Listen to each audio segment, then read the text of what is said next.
What is it that you got out of this morning?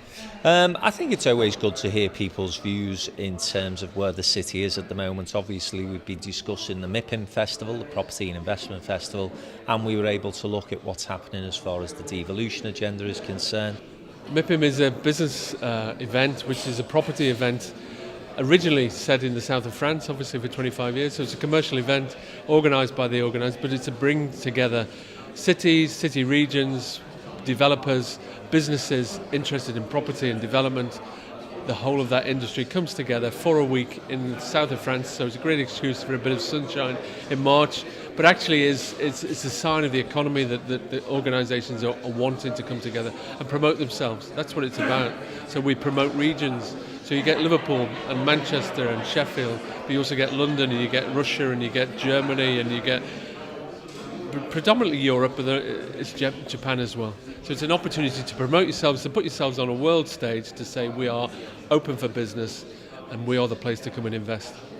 So you said open for business. I mean, what difference would I see on the street if we did or didn't go? What difference would you not... As a man on the street, what would I, if we didn't go to MIPIM, what difference would I see? Well, you wouldn't see some of the investment that's happening in this city, some of the external investment that's coming in. And you can look at some of our hotel developments that's growing out of connections at MIPIM. So that's the one. I mean, you won't see a major difference. You wouldn't be able to say, well, actually, that was there because of MIPIM. But it's about that sort of the ability for businesses who are looking to invest. Where do we choose to invest? Do we go to London? Do we go to, some of it could be St. Petersburg or Moscow, or do we look at Liverpool? That's why, and Liverpool's promoting itself, and that's why those international investors come and will come to Liverpool. So what difference have we seen this year on MIPIM from last year? Well, I think the whole agenda has been stepped up this year in terms of presence, in terms of the quality of the narrative around that. I think the quality of representation has gone up a notch or two. Quality of inquiries has gone up, and I think the whole agenda around Liverpool in the context of a Northern Powerhouse has gone to a completely different level. So I think we've kind of matured on from a year. I think the presence was much more stronger, and the results are stronger as a result. So we just got to keep on building on that.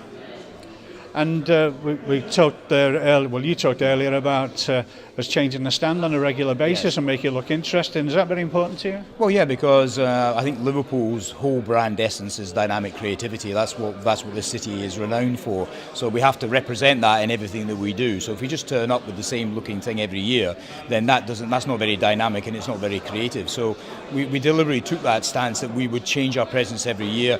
We would be a place that people want to go to see what we've done this year to what we did last year, yeah? And I think that definitely bore fruit for us in 15, and I've absolutely no doubt in 16 it's going to look brilliant. So we're really looking forward to what I'm sure will be a hugely successful MIPIM.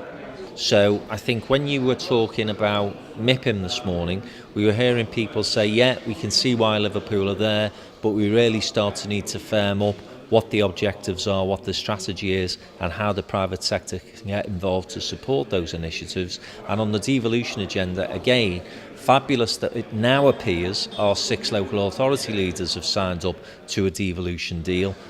But does the private sector feel involved? What have other stakeholders got to add? How can we actually provide some added value to those conversations? Because actually, the group of 12 business organisations that have come together as far as the devolution case is concerned have been far more coordinated and united in their response than the 6 local authority leaders have. And I don't think we've made enough of that as a city region. I think downtown have, with the presence of downtown at the event in MIPIM UK, I think by holding events like that, like this one this morning, raises the profile and opportunities for business. And downtown can help us greatly in terms of selling that message. Hopefully then businesses will see the value of partnering with a larger group of businesses that we do at MIPIM or other events as well. And we start to take out the message, because the message is far stronger the greater number that we are. Well, the devolution deal hopefully will be finalised tomorrow. We understand that George Osborne is in town to actually give some further information on that package, and therefore we will start to move very quickly towards an elected mayor. The election for that will be May 2017.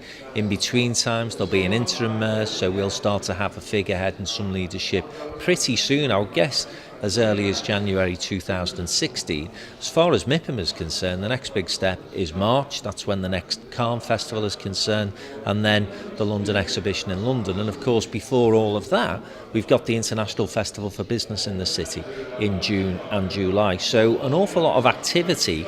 I think that we've got certainly a private sector that wants to get involved and engaged.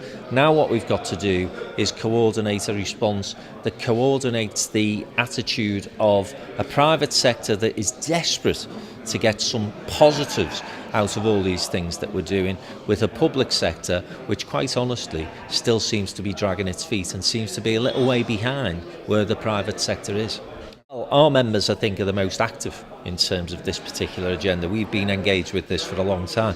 We've been asking for an elected mayor for the city region for 12 years. It was one of our first campaigning activities, so it's great that it's come to fruition. A little bit ironic that it's taken a Conservative Chancellor to deliver it, but there you go. We don't care who delivers the goods as long as they're delivered. But in the end, what we now need is for that devolution agenda to materialise into genuine things on the ground that can begin to help businesses grow and create jobs and economic growth. And therefore it means downtown members saying to our political leaders and the combined authority and whoever the new elected mayor is going to be, these are the sort of things that need to be delivered upon, these are the sort of resources you need to be asking for, and these are the sort of issues that you need to start to basically have a say over. And we as members of the private sector need to be shaping that agenda and those policy forums, because actually we're the ones who know best. We're at the coalface, we're the ones who are having to deliver. On the jobs front and the business support side of things, how can we start to close that gap of 18,000 businesses short of where we need to be in terms of startups? Private sector know how to do that, public sector doesn't. So that conversation needs to be far more open, far more transparent, and that's where downtown members are crucial.